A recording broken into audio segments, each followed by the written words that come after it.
Hello friends, आप सभी का एक बार फिर से स्वागत है दिस्माना इंग्लिश क्लासेस में। और आज मैं आपको बताने वाला हूँ वुड हैव हैड टू। पहले मैं आपको सबसे पहले ये बताऊं कि वुड हैव हैड टू का मतलब क्या होता है। देखिए, ध्यान दीजिएगा, जब कभी भी किसी हिंदी वाक्य में जो वर्ब होगी अर्थात क्रिया होगी, मतलब क्या हुआ इसका, अर्थात जो वाक्य में कार्य किया जा रहा होगा उसे वर्ब कहा जाता है। जो काम हो रहा होगा, तो वो जो काम हो रहा है वो वर्ब होती है। तो उसके अंत में, यानी कि उसका जो लास्ट लेटर होगा, अंतिम अक्षर होगा, वो ना, नी, ने, इन तीनों में से कोई एक हो, ना, नी, ने। और उसके तुरंत बाद पड़ जाता, पड़ जाती, पड़ जाते, ठीक है, पड़ जाता, पड़ जाती, पड़ जाते, या पड़ा होता, पड़ी होती, पड़े होते, इन शब्दों का प्रयोग हो तो वहां वुड हैव हैड टू का प्रयोग जरूर किया जाएगा। समझ पाए आप लोग? देखिएगा, मतलब मैं आपको दूसरी भाषा में बोलूं तो वुड हैव हैड टू का मतलब क्या होता है। उसका मतलब होता है ना, नी, ने प्लस उसके तुरंत बाद पड़ जाता, पड़ जाती, पड़ जाते, या पड़ा होता, पड़ी होती, पड़े होते। ये इसका हिंदी मतलब है। अब देखिएगा इसका यूज कैसे होगा।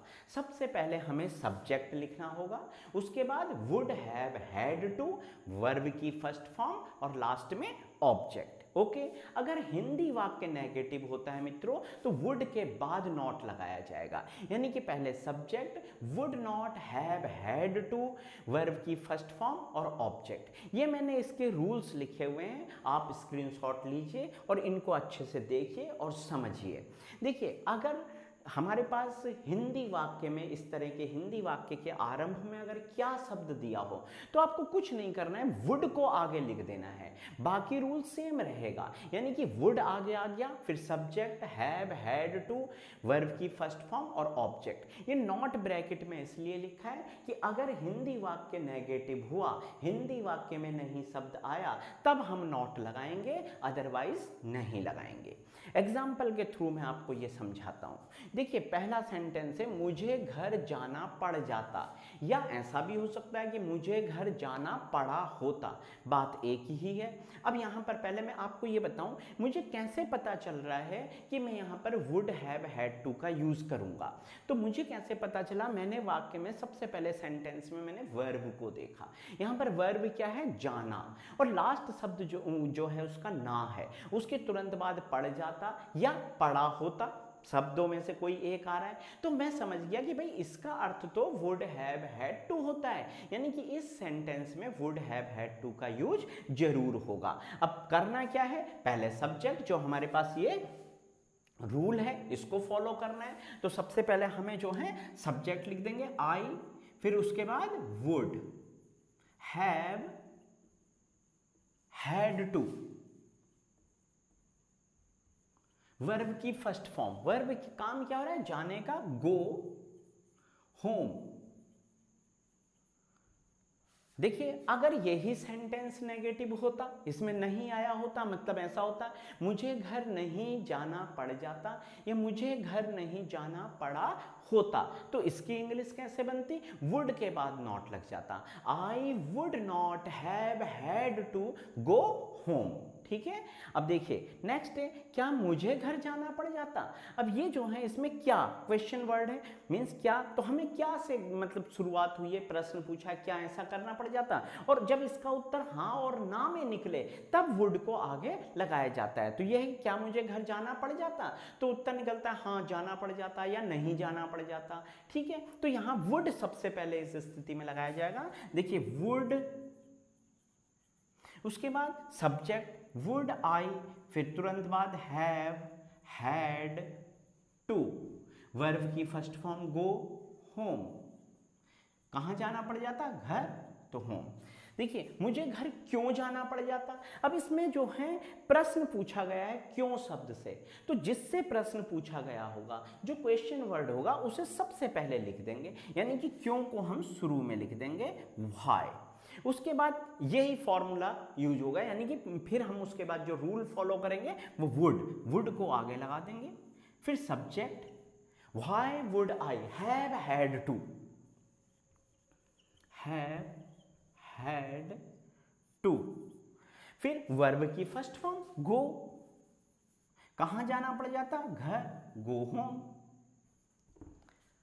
देखिए नेक्स्ट एग्जाम्पल है हमारे पास, मुझे उसका ऑफर अस्वीकार करना पड़ जाता या पड़ा होता।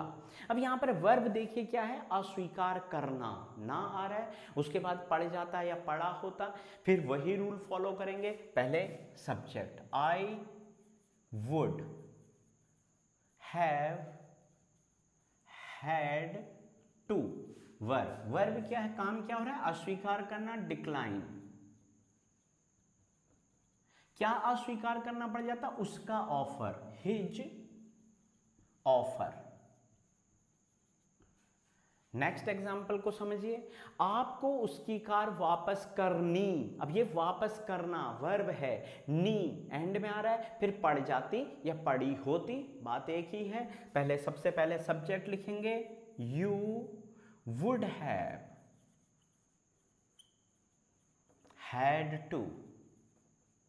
वर्ब क्या है, वापस करना, रिटर्न। क्या वापस करनी पड़ जाती, उसकी car, his car, his car. देखिएगा नेक्स्ट है, उसे यह सब नहीं करना पड़ा होता, नहीं करना पड़ा होता, ना फिर पड़ा होता, सब्जेक्ट पहले ही। अब ये सेंटेंस नेगेटिव है, नहीं आया है, तो would not have had to, would not have had to plus verb की फर्स्ट फॉर्म, वर्ब काम क्या हो रहा है, करने का, डू।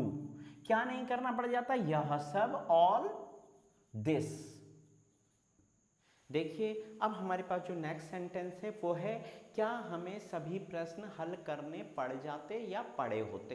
ठीक, हम जानते हैं कि जब ना नीने के बाद पड़ जाते या पड़े होते इस तरह के शब्द आते हैं तो वहाँ वुड हैव हैड टू का यूज़ होता है। लेकिन यहाँ पर क्या शब्द शुरू में आया है, जब क्या शब्द शुरू में आया हो तो उसके लिए हमें क्या लगाना है, आरंभ में वुड का यूज़ करना है। देखिए वुड, फिर सब्जेक्ट आ जाएगा वी, फिर हैव हैड टू, वर्ब की फर्स्ट फॉर्म, वर्ब क्या है, काम क्या हो रहा है, हल करने का, सॉल्व। क्या सॉल्व करने पड़ जाते हैं, सभी प्रश्न, तो ऑल द क्वेश्चंस,